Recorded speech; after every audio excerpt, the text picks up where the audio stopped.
മുൻകഴിഞ്ഞ ഉമ്മത്തും നമ്മളെ ഉമ്മത്തും മുഹമ്മദ് നബിയുടെ ഉമ്മത്തും തമ്മിൽ വലിയൊരു വ്യത്യാസമുണ്ട്. ഒരുപാട് കാലം ജീവിച്ചിട്ടുണ്ട് മുൻകഴിഞ്ഞ അമ്പിയാക്കളും അവരുടെ ഉമ്മത്തും. പക്ഷേ അവർ ഒരു രാജ്യവും കീഴടക്കിയിട്ടില്ല. അവർ ഒരു മാറ്റവും ഒരു വിപ്ലവവും ലോകത്ത് സൃഷ്ടിച്ചിട്ടില്ല. 60 ലക്ഷം ആളുകൾ ബഹുമാനപ്പെട്ട മൂസ നബി അലൈഹിസ്സലാം ചെങ്കടൽ കടന്നു വരുമ്പോൾ ഒപ്പുണ്ട്. എന്നിട്ട് മൂസ നബി അലൈഹിസ്സലാം ഇസ്ലാമിലേക്ക് കൊണ്ടുവന്ന രാഷ്ട്രം ഒരു രാഷ്ട്രം ഉണ്ടാവില്ല. എന്തേ കാരണം? നമുക്ക് യുദ്ധം ചെയ്യല്ലേ എന്ന് ചോദിച്ചപ്പോൾ ഓല് പറഞ്ഞു, എന്ത് യുദ്ധം ചെയ്തുവാ ഞങ്ങളിവിടെ ഇരിക്കാറുണ്ട്. ഇന്നാഹാഊൻ പോയിട്ട് വരികയായിരുന്നു, ഞങ്ങളിവിടെ ഇരുന്നോളാറുണ്ട്. എന്നാ മുഹമ്മദ് നബിയുടെ ഉമ്മത്തിനോട് ചോദിച്ചു ബദറിന്റെ സമയത്ത്, നമ്മളെന്താ വേണ്ട ചോദിച്ചു, നബിയെ ഇങ്ങള് കടലിൽ ചാടാൻ വേണ്ടി ഒട്ടകവുമായാണ് പുറപ്പെട്ടാല് ഇങ്ങൾ ഒട്ടകം ചാടുന്നതിന് മുമ്പ് ഞങ്ങൾ ഒട്ടകം ചാടിയിട്ടുണ്ടാവും എന്ന് പറഞ്ഞു സഹാബത്ത്. നബിയോടുള്ള ബന്ധാണ് ഈ ഉമ്മത്തിനുണ്ടായ ഏറ്റവും വലിയ നേട്ടം. ആശിഖ്യങ്ങൾ ഈ ഉമ്മത്തിൽ മാത്രമാണുള്ളത്. മുഹമ്മദ് നബി സല്ലല്ലാഹു അലൈഹി വസല്ലം തങ്ങളുടെ ഉമ്മത്തിന്റെ മാത്രം പ്രത്യേകതയാണ് ആശിഖ്യങ്ങളുള്ള ഉമ്മത്താകുന്നു ഇത് എന്നത്.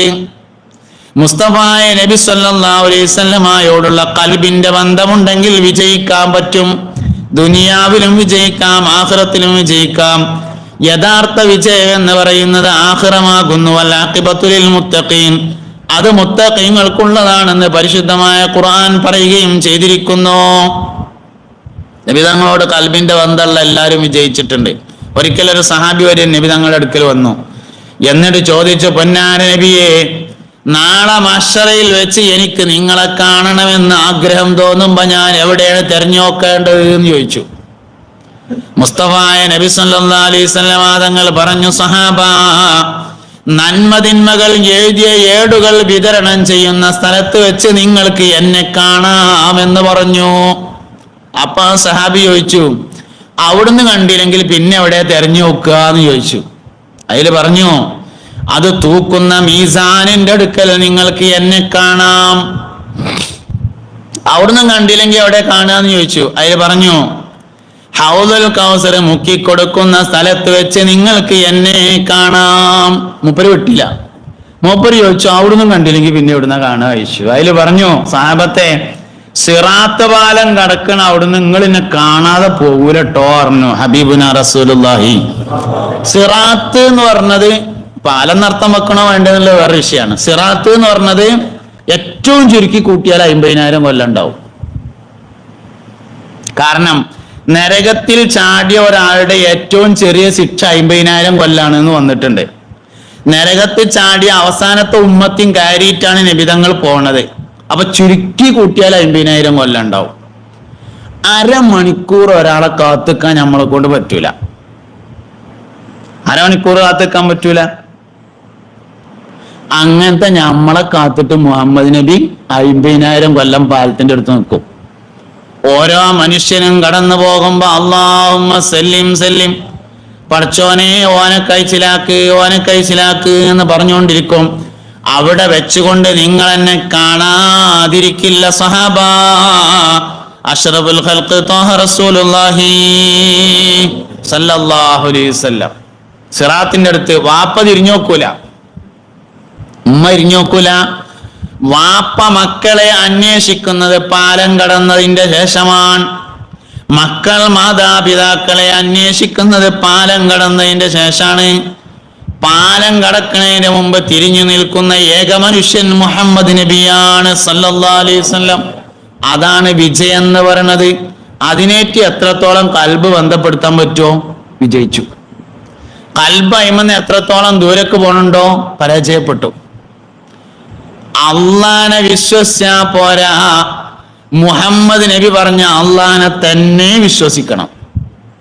അള്ളാനേക്ക് വിശ്വാസം ഉണ്ടായിരുന്ന കാര്യമില്ല. അബൂജഹലിനുണ്ടായിരുന്നു. മുഹമ്മദ് നബി പറഞ്ഞ അള്ളാനെ വിശ്വസിക്കണം. അതുകൊണ്ടേ രക്ഷപ്പെടാൻ പറ്റുള്ളൂ. മുഹമ്മദ് നബി സല്ലല്ലാഹു അലൈഹി വസല്ലം പറഞ്ഞ അള്ളാനെ വിശ്വസിക്കണം. ആ മുഹമ്മദ് നബി അള്ളാഹുവിന്റെ ദൂതനാണ് എന്ന് വിശ്വസിക്കണം. എന്നാലേ രക്ഷപ്പെടാൻ പറ്റുള്ളൂ. അതുകൊണ്ട് പുണ്യ നബിയുമായി എപ്പോഴും കൽബിന്റെ ബന്ധം ശരിയാക്കിയിരിക്കണം. അതാണ് ഒരു മനുഷ്യന്റെ വിജയം, ദുനിയാവിലെയും വിജയം, ആഖിറത്തിലെയും വിജയം. ഉസ്മാൻ റളിയല്ലാഹു അൻഹുവിനെ ശത്രുക്കൾ വെട്ടിക്കൊലപ്പെടുത്തിയ ഒരു രംഗമുണ്ട്. ഉസ്മാൻ റളിയല്ലാഹു അൻഹു കൂഫയിലേക്ക് നിശ്ചയിച്ചിരുന്ന ഗവർണറുടെ കാര്യത്തിൽ ഒരു തർക്കമുണ്ടായി. കൂഫയിലേക്ക് ഗവർണറെ നിശ്ചയിച്ചിരുന്നു ഉസ്മാൻ റളിയല്ലാഹു അൻഹു. നാട്ടുകാർക്ക് ഇഷ്ടപ്പെട്ടില്ല. ഓലെ ഉസ്മാൻ റളിയല്ലാഹു അൻഹു അടുക്കൽ വന്നിട്ട് പരാതി പറഞ്ഞു, ഞങ്ങളെ ഗവർണറെ മാറ്റണം എന്ന് പറഞ്ഞു. മഹാനവറുകൾ പറഞ്ഞു മാറ്റിക്കോളാം, പക്ഷെ ഞാൻ ഒന്ന് അന്വേഷിക്കട്ടെ പറഞ്ഞു. ഓല് പറഞ്ഞു ഞങ്ങൾ അന്വേഷണമൊക്കെ കഴിഞ്ഞിട്ടാ വന്നിക്കണത്, ഇപ്പൊ തന്നെ മാറ്റണം, അല്ലെങ്കിൽ കമ്മിറ്റി പിരിച്ചുവിടണം എന്ന് പറഞ്ഞു. വന്ന ആൾക്കാര് അങ്ങനെയാണ്. ചില ആൾക്കാർക്ക് ഭയങ്കര വാശിക്കാരം, ഇപ്പൊ തന്നെ നടക്കണം എന്ന് പറഞ്ഞു. ഉസ്മാൻ റളിയല്ലാഹു അൻഹു ഭയങ്കര സമാധാനത്തിന്റെ ആളാ. മൂപ്പര് പെട്ടെന്ന് ഒരു തീരുമാനം എടുക്കൂല. മൂപ്പര് പറഞ്ഞു നമുക്ക് ഞാൻ കുറ്റാരോപിതനായ ആളെ വിളിച്ച് അന്വേഷിക്കട്ടെ, ആരോപണ വിധേയനായ ആളെ വിളിച്ച് വിചാരണ നടത്താതെ തീരുമാനം എടുക്കാൻ പറ്റൂല. മൂപ്പര് പറഞ്ഞു, വന്നോര് പറഞ്ഞു വിചാരണക്ക് കഴിഞ്ഞിട്ടാ ഞങ്ങൾ വരുന്നത് പറഞ്ഞു. ഇനിയിപ്പോ ഒരു വിചാരണ ഒന്നും വേണ്ട, തീരുമാനം മതി പറഞ്ഞു. മൂപ്പര് പറഞ്ഞു നടക്കൂല, തീരുമാനമാണെങ്കിൽ ചോദിക്കണം എന്ന് പറഞ്ഞു. ഇവരെന്ത് ചെയ്തു വെച്ചാല് ഉസ്മാൻ റളിയല്ലാഹു അൻഹുവിന്റെ എഴുത്തിന്റെ മാരത്തൊരു എഴുത്തുണ്ടാക്കി. മൂപ്പരുണ്ടാക്കും പോലെ എല്ലാ പട്ടാളക്കാർക്കും ഒരു എഴുത്ത്. 24-ാം തീയതി 5 മണിക്ക് എല്ലാവരും മദീനയിലെത്തണം. 24-ാം തീയതി 5 മണിന്ന് എന്റെ വക കൂട്ടിയതാണ്. അതിന് കത്ത് എഴുതി, എല്ലാ പട്ടാളക്കാർക്കും എഴുതി വരണം എന്ന് പറഞ്ഞു. എന്താ പദ്ധതി? എല്ലാരും കൂടി ഒരേ സമയത്ത് മദീനത്ത് വന്നാലേ ഒരുപാട് പട്ടാളക്കാരുണ്ടാവും. ഓലൊക്കെ വന്നിട്ട് ഓൽക്കിടയിൽ ഒരു അഭിപ്രായ വ്യത്യാസം ഉണ്ടാക്കിയാൽ ഓല് തമ്മ തച്ചിങ്ങാണ്ടാണ് തീർന്നോളും. ഇതാണ് പദ്ധതി. ഇത് മനസ്സിലാക്കി അലി റളിയല്ലാഹു അൻഹുവിനെ പോലെയുള്ള പ്രധാനികൾ ഉസ്മാൻ റളിയല്ലാഹുവിന്റെ അടുക്കൽ ചെന്നു. എന്നിട്ട് പറഞ്ഞു, ഉസ്മാനെ, ഞങ്ങൾ ഈ പെരന്റെ പിന്നിൽ കൂടെ അങ്ങനെ ഒരു വഴി ഉണ്ടാക്കി തരാം നിങ്ങൾക്ക്. നിങ്ങൾ അയിക്കൂടെ കടന്നുങ്ങാണ്ട് മക്കത്ത് പോയിട്ട് നിങ്ങളെ കുടുംബക്കാരുണ്ടവിടെ, ഓലടുത്ത് സുഖമായിട്ട് ജീവിക്കണം. അല്ലെങ്കിൽ നിങ്ങൾ പോയിട്ട് കൂഫയിൽ പോയിരുന്ന് അബ്ദുല്ലാഹി ഇബ്നു അംർ ഇബ്നുൽ ആസ് റളിയല്ലാഹു അൻഹുവിന്റെ സഹായത്തോടു കൂടെ ഭരണം നടത്തണം എന്ന് പറഞ്ഞു. അലി റളിയല്ലാഹു അൻഹുവിനെ പോലെയുള്ള പ്രധാനികൾ. ഉസ്മാൻ റളിയല്ലാഹു അൻഹു പറഞ്ഞു, അള്ളാന്റെ റസൂല് ഉറങ്ങിക്കിടക്കണ മദീന വിട്ട് പോണ പരിപാടിയില്ല. പോലായിരുന്നു. ശത്രുക്കൾ എന്ത് ചെയ്തു അറിയോ? ഉസ്മാൻ റളിയല്ലാഹു അൻഹു താമസിക്കുന്ന വീടിന്റെ മതിലെടുത്ത് ചാടി. ഖുർആൻ ഓതിക്കൊണ്ടിരിക്കുന്ന ഉസ്മാൻ റളിയല്ലാഹു അൻഹുവിനെ വെട്ടി. രക്തം വാർന്ന് ഉസ്മാൻ റളിയല്ലാഹു അൻഹു കടന്നു. ഭാര്യ സ്ഥലത്തില്ലായിരുന്നു.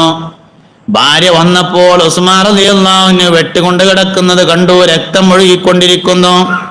നോമ്പുകാരനാണ് സയ്യിദുനാ ഉസ്മാൻ.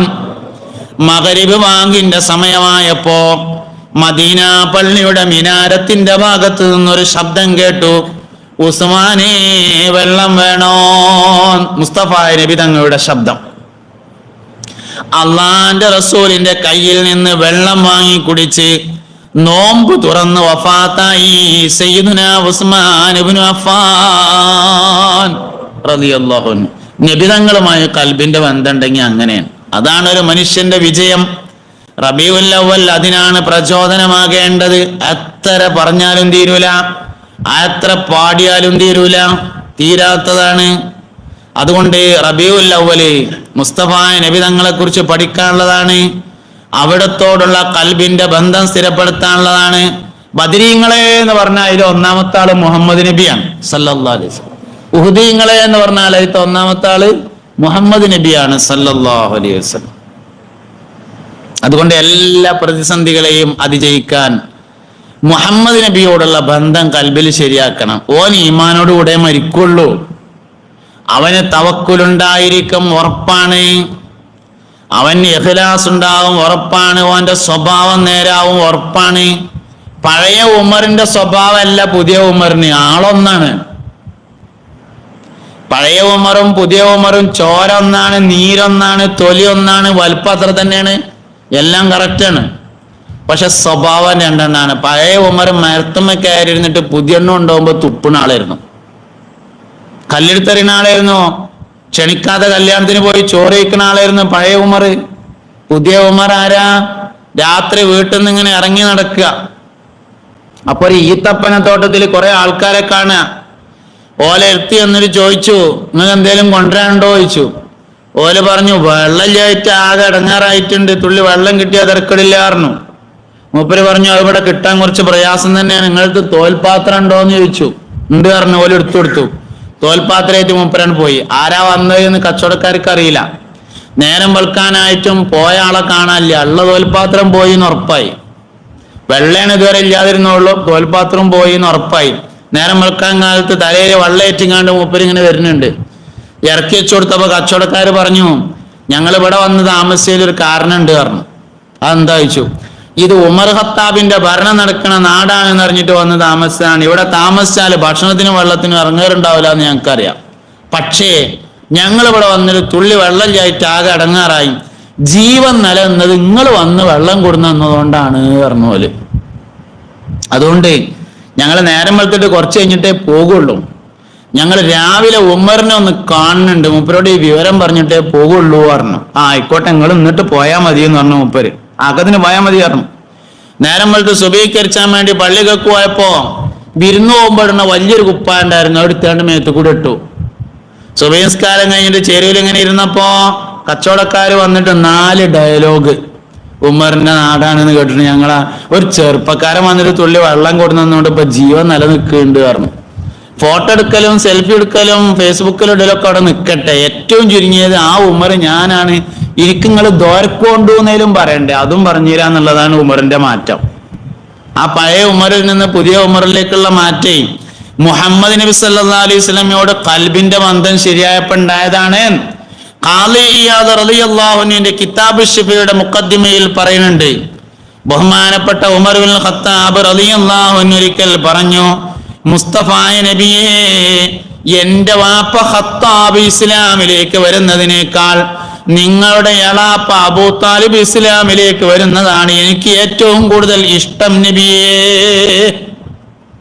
നബി തങ്ങൾ ചോദിച്ചു, അതെന്താ എനക്ക് എന്റെ വാപ്പ വരുന്നതിനേക്കാൾ ഇന്റെ എളാപ്പ വരുന്നത് ഇത്ര വലിയ ഇഷ്ടം എന്ന് ചോദിച്ചപ്പോ പറഞ്ഞു, അതല്ല നിങ്ങൾക്ക് തോന്നെ ഇഷ്ടാകുക എന്ന് ചോദിച്ചു. ആന്ന് പറഞ്ഞു. എന്നാ അതന്നെയാണ് എനിക്കും ഇഷ്ടം എന്ന് പറഞ്ഞു. മക്കം ഫതഹിന്റെ സമയത്താണ് സിദ്ദീഖുൽ അക്ബറിന്റെ വാപ്പ മുസ്ലിമാണത്. അബൂ ഖുഹാഫ ഉസ്മാൻ എന്നായിരുന്നു മഹാനവറുകളുടെ പേര്. മക്കം ഫതഹിന്റെ സമയത്താണ്. മക്കം ഫതഹ് നടക്കുകയാണ്. അബൂബക്കർ റളിയല്ലാഹു അൻഹു വാപ്പാനെ തെരഞ്ഞുപോയി. വയസ്സായിട്ടുണ്ട്, നീക്കാൻ വയ്യ, തടിയൊക്കെ മെലിഞ്ഞിട്ട്. സിദ്ദീഖ് റളിയല്ലാഹു അൻഹു തന്നെ മെലിഞ്ഞ ഒരാളാണ്. വാപ്പ അതിനേക്കാളും മെലിഞ്ഞ ആളായിരുന്നു. തടി മെലിഞ്ഞ് തീരെ ആരോഗ്യമില്ലാതെ അവശനാണ്. വാപ്പാന്റെ കയ്യും പിടിച്ചിട്ട് സയ്യിദന അബൂബക്കർ സിദ്ദീഖ് റളിയല്ലാഹു അൻഹു നബി തങ്ങളുടെ ഹദറത്തിലേക്ക് ഇങ്ങനെ വന്നപ്പോ പൊന്നാര നബി തങ്ങൾ ചോദിച്ചു, അബൂബക്കറെ അനക്കൊന്ന് വിവരം പറഞ്ഞാൽ മതിയായിരുന്നില്ലേ, ഞമ്മക്ക് അങ്ങോട്ട് പോകായിരുന്നല്ലോ. ഏതായാലും കൈ പിടിച്ച് ബയ്യത്ത് ചെയ്ത് ഷഹാദത്ത് കലിമ ചൊല്ലിയേക്കിന് അബൂബക്കർ സിദ്ദീഖ് റളിയല്ലാഹു അൻഹു കരഞ്ഞു. നബി തങ്ങൾ ചോദിച്ചു, എന്തേ അബൂബക്കറെ നിങ്ങൾ കരയണെന്ന് ചോദിച്ചപ്പോ പറഞ്ഞു, പൊന്നാര നബിയെ, എന്റെ വാപ്പ മുസ്ലിമായ സ്ഥാനത്ത് ഇങ്ങളെ എളാപ്പായിരുന്നു ഈ വന്നതെങ്കിൽ എത്ര സന്തോഷം ഉണ്ടാകുമായിരുന്നു.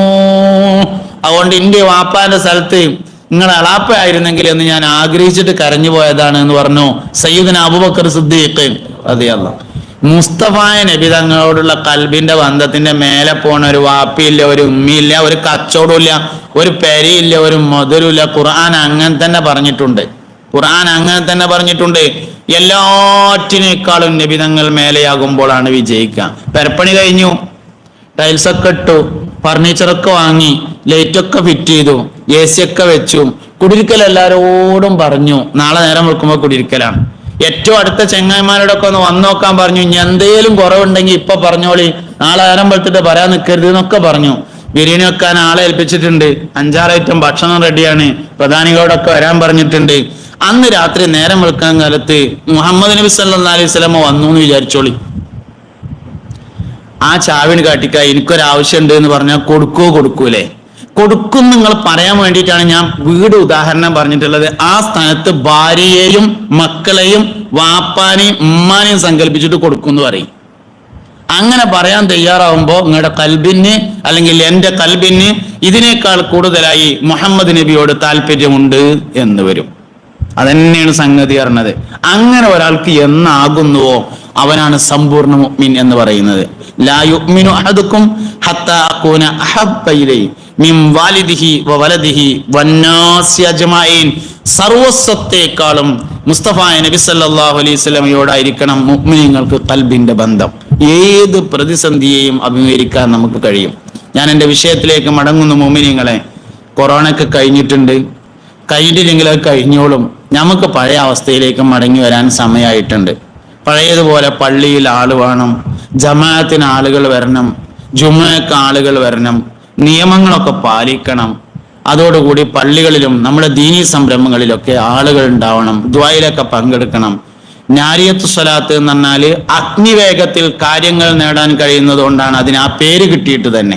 ബഹുമാനപ്പെട്ട അബുൽ ഹസൻ ഷാദുലി റളിയല്ലാഹു അൻഹുവിന്റെ ഷെയ്ഖിനാൽ ഉണ്ടാക്കപ്പെട്ടത്, വദഅ് ചെയ്യപ്പെട്ട വളരെ ഫലമുള്ള ഒരു സ്വലാത്താണ് ബഹുമാനപ്പെട്ട നാരിയത്ത് സ്വലാത്ത് എന്ന് പറഞ്ഞത്. ഖളാഉൽ ഹാജത്തിൽ അത്രത്തോളം ഫലമുള്ള മറ്റൊന്നില്ലെന്നാണ്. അതുകൊണ്ട് എല്ലാവരും അതിൽ സജീവമായി സാന്നിധ്യത്തോടുകൂടെ പങ്കെടുക്കണം. അല്ലാഹു സുബ്ഹാനഹു വ തആല നമ്മുടെ എല്ലാ ശ്രമങ്ങളെയും വിജയിപ്പിക്കട്ടെ.